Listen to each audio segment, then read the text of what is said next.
നമസ്കാരം. സഹ്യ ന്യൂസിലേക്ക് സ്വാഗതം. വണ്ടി ഓടിക്കാൻ അറിയാവുന്നവർക്ക് ലൈസൻസ് നൽകിയാൽ മതി. ഡ്രൈവിംഗ് സ്കൂളുകാരെ ഇളക്കിവിട്ട ഉദ്യോഗസ്ഥർക്കെതിരെ നടപടിയെടുക്കുമെന്ന് മന്ത്രി ഗണേഷ് കുമാർ.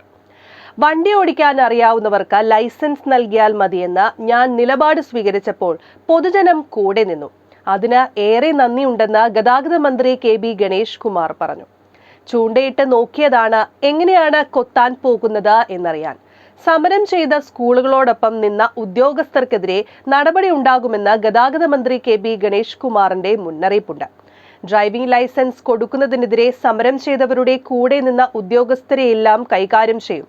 ലിസ്റ്റുണ്ട്, എണ്ണിവെച്ചിട്ടുണ്ട്. അവരെ വേറെ കാര്യം പറഞ്ഞു പിടിക്കും. ഒരു സംശയവും വേണ്ട. ഒടുവിൽ ഡ്രൈവിംഗ് സ്കൂൾ ഉടമകളും ശരിവെച്ചു. മന്ത്രി പറഞ്ഞത് ശരിയെന്ന്.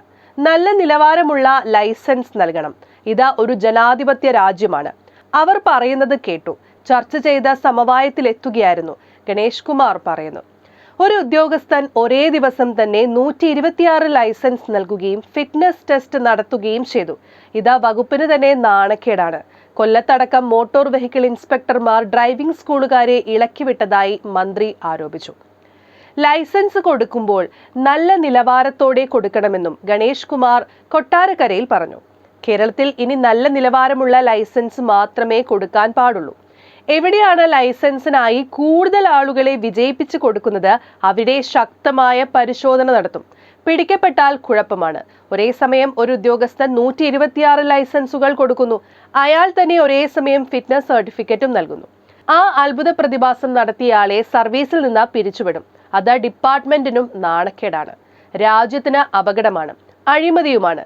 എങ്ങനെയാണ് ഒരാൾ തന്നെ ഒരേ സമയം രണ്ടു കാര്യങ്ങൾ ചെയ്യുന്നത്? ഇത്തരം അത്ഭുത പ്രവർത്തികൾ ചെയ്യാൻ ആരെങ്കിലും പ്ലാൻ ചെയ്തിട്ടുണ്ടെങ്കിൽ അത് മടക്കി പെട്ടിയിൽ വെക്കുന്നതാണ് നല്ലത്. സമരക്കാരെ കുത്തിയിളക്കി വിട്ടത് മോട്ടോർ വാഹന വകുപ്പ് ഉദ്യോഗസ്ഥരാണെന്ന് വ്യക്തമായിട്ടുണ്ട്.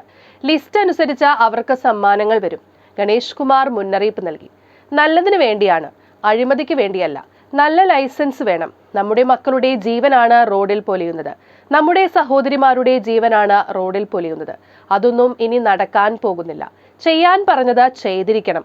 ഉദ്യോഗസ്ഥരുടെ ഭാഗത്തു നിന്ന് വീഴ്ചയുണ്ടായാൽ ശക്തമായ നടപടി സ്വീകരിക്കും. ലൈസൻസുമായി ബന്ധപ്പെട്ട 2 ലക്ഷത്തിലധികം അപേക്ഷകൾ മാത്രമാണ് കെട്ടിക്കിടക്കുന്നത്. ഉദ്യോഗസ്ഥരെ അധികമായി നിയമിച്ച് പറഞ്ഞ വാക്ക് പാലിക്കും. ടെസ്റ്റുകൾ കൃത്യമായി നടത്തും. ടെസ്റ്റുകളുമായി ബന്ധപ്പെട്ട ആളുകളെ തെറ്റിദ്ധരിപ്പിക്കുകയാണ്. 10 ലക്ഷം അപേക്ഷകൾ കെട്ടിക്കിടക്കുന്നുണ്ട് എന്നാണ് പ്രചാരണം. ഇതെന്താണ്, റേഷൻ കാർഡാണോ ഇങ്ങനെ കൊടുക്കാൻ? 24 മണിക്കൂറിനുള്ളിൽ സർക്കാർ റേഷൻ കാർഡ് കൊടുക്കുമെന്ന് പറയുന്നത് കേൾക്കാൻ രസമുണ്ട്. അല്ലാതെ 3.5 കോടി ജനങ്ങൾക്കും ഒരാഴ്ച കൊണ്ട് ഡ്രൈവിംഗ് ലൈസൻസ് കൊടുത്ത് തീർക്കുമെന്ന് പറയുന്നത് അന്തസ്സിന് ചേർന്നതല്ല. എവിടെ പോയി വേണമെങ്കിലും ലൈസൻസ് എടുക്കൂ. നല്ല സാധനം വേണോ, പഠിച്ചിട്ട് വരൂ. ഡ്രൈവിംഗ് ലൈസൻസിന് ഏർപ്പെടുത്തിയിരിക്കുന്ന ഫീസ് കൂടാതെ കൈതെളിയാൻ ഫീസ് വാങ്ങുന്നുണ്ട്. 1 മണിക്കൂറിന് 600 രൂപ. സ്വന്തമായി വാഹനം വാങ്ങിയെങ്കിലും കൈതെളിയാതെ റോഡിലേക്ക് ഇറക്കിയാൽ കയ്യാലപ്പുറത്ത് വാഹനമിരിക്കും. സ്വന്തം വണ്ടി ഇടിക്കുമ്പോൾ ഒരു ദണ്ഡമുണ്ട്. കൈതെളിയാതെ ആർക്കെങ്കിലും ലൈസൻസ് കൊടുത്തിട്ടുണ്ടെങ്കിൽ കൈ തെളിയുന്നതുവരെ എഴുതിക്കും എന്ന കാര്യത്തിൽ ഒരു സംശയവും വേണ്ട. ജയിപ്പിച്ചതുകൊണ്ട് ഒരു ഉദ്യോഗസ്ഥരും ശമ്പള വർധന കിട്ടില്ല. തോൽപ്പിച്ചതുകൊണ്ടും ശമ്പളം കുറയില്ല. വാഹനം ഓടിക്കുന്നവരെ മാത്രം ജയിപ്പിക്കുക. ക്യാമറ പോലെ എന്റെ കണ്ണ് പിന്നാലെ ഉണ്ടെന്നും മന്ത്രി പറയുന്നു. News desk, Sahya news.